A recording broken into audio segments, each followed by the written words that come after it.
نه به کوئ بیا به دا وخت نه وي دا په مخه ژوند کې نه راځي دې ته به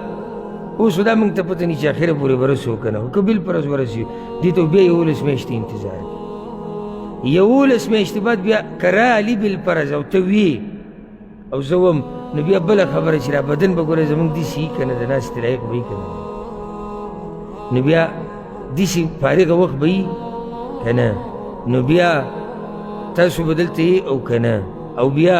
زه به دلته یم او که نه او ټول نه غټه خبره دې دنیا کې به یو او که نه نو که د چا نه کوتاهي شوي بیا هم هغه کوتاهي خپله پوره کولی شي او که څوک موږ سره ملګری کېږي او که نه دا یو کښتۍ ده لکه د نوح علیه السلام هغه کښتۍ روانه ده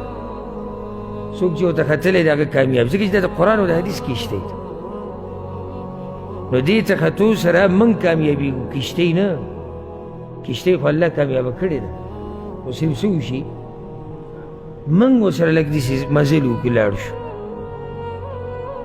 نو کوشش وکړئ محنت وکړئ او په دې ورځو کې په الله باندې ځان د جهنم نه آزاد کړئ عباداتو له زور ورکوئ قرآن تلاوتونو له زور ورکوئ صدقو له د صدقو ورځې دي غریبانانو له خوراکونه ولګي ملک کې ډېر بد حالات دي او که هغه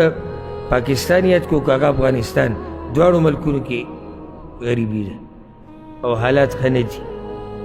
انشاءالله تاسو ښه خلک یې تاسو ټولو به خرچې لېږلي غریبانانو او یتیمانانو واسې بیا هم نیکانو خلکو ته هم خلک یې رایادوي وذکر فإن الذکرى تنفع المؤمنین الله وایي رایادوئ یې د دوی له فایده ورکوي معنی دا چې دا کوم کار چې تاسو کړی دی نو لږ زور ولا نور ورکړي نور یې وکوي نو دا د نیکیانو د ګټلو موسم دی او د مقابلو موسم دی دا د خوبونو او د دمې او د سکون نه دی بل اوس ما ملګري ته دا ووایي ما دا میاش الله دې دمې له نه دی پیدا کړې ځکه پکې دمه نه کېږي نه کېږي پکې دمه یو څو ګنټې خوب وي هغه هم ګډوډ سړي ته پکې خوب صحیح نه ورځي او بیا به ویښ نو دا میاشت الله دې له نه دی پیدا کړې دمې ګوره ته چې مکې ته لاړ شي یا مدینې ته دمه به کېږي دغه ځای د عباداتو دی د خوبونو نه دی هلته چاله خوب نه ورځي ته چې کټ کې سملي او رایادېږي درته چېرې دا خو اوس د ماښام بانګ به ووایي یو بس بیا به راپاسي نو چې ماسخوتن وده شي یره ګیرې سره به وده شي چې یاره د سهار د لمونځ رانه پاتې نه شي او حرم ته ځم مانځه هغه ځای د عباداتو دپاره داسې دی درشان دا روژه ده دا د خوبونو د مزدورو نه ده دومره څه پکې وکړه چې ګزاره روانې بیا زموږ سره 11 میاشتې د دنیا د دې خړاوو او د دې منډو دپاره پرتې دي 11 میاشتې پای کې چې بیا څه کې کوه دا لږې ورځې او کېدای شي اخرنۍ ورځې شي نو دا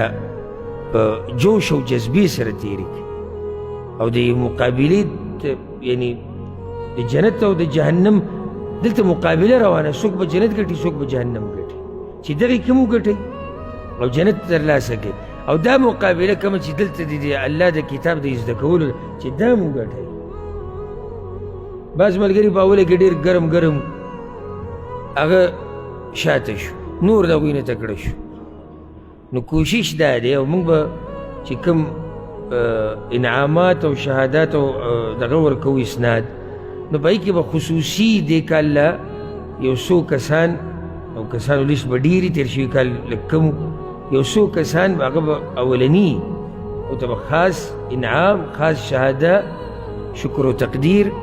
د هغوی دپاره چې هغوی موږ سره شریک شوي دي او هغه بیدار وو هغوی برخه اخیستې ده دا کوم چې مړي ناست بس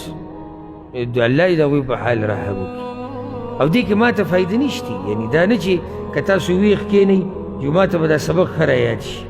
او که تاسو وده شئ ما نه هېرېږي ستاسو په وده کېدو ستاسو په کمزوري کېدو ما نه هېرېږي مه راځئ درس له سبا له ټول مه راځئ دا زما نه هېرېږي الحمدلله که ستاسو دا ووایي چې یاره سبا ټول اتفاق کوو نه ځو چې د نه دا قرآن هېر شي ما نه به دې نه هېرېږي که هر څه وکړئ نقصان ستاسو دی او ګټه ستاسو ده نو کوشش وکړئ محنت وکړئ چې دا ورځې یو څو دا په جوش او جذبې سره د الله په عباداتو کې تېرې کوي او دا ګورئ دا عبادت دا ته فایده ذکر کوم اگر که یو څو منټه پرې واوړېدو درته فایده ذکر کوم د الله نه به حیا کې څنګه چې کله یو عبادت د الله دپاره کوې که نه دا به په روڼ تندي باندې کوې او په خوشحالۍ سره به یې کوې دا بعض داسې په الله احسان وراړی یو قسم لکه روجې نیولي که نه لکه دا روجې تاسو زموږ دپاره نیولې ده څه دپاره دی وایي الله دپاره چې الله دپاره دې نیولې ده نو بیا په روڼ تندي په خوشحالۍ او ټکه سړي ته څه وایي دا یو نیم زما ګوره روجه ده ښه یعنې داسې هلته سره کوم زما روجه ده دا مړه جیب کې دا روجه کېده ته ما نه نیولې چې بار بار ماته وایي زما روجه ده الله له دې نیولې ده ښه په روڼ تندي ښه په جوش او جذبې سره ښه په خوشحالۍ سره دا عبادات دا سر ته ورسوي الله دې موږ له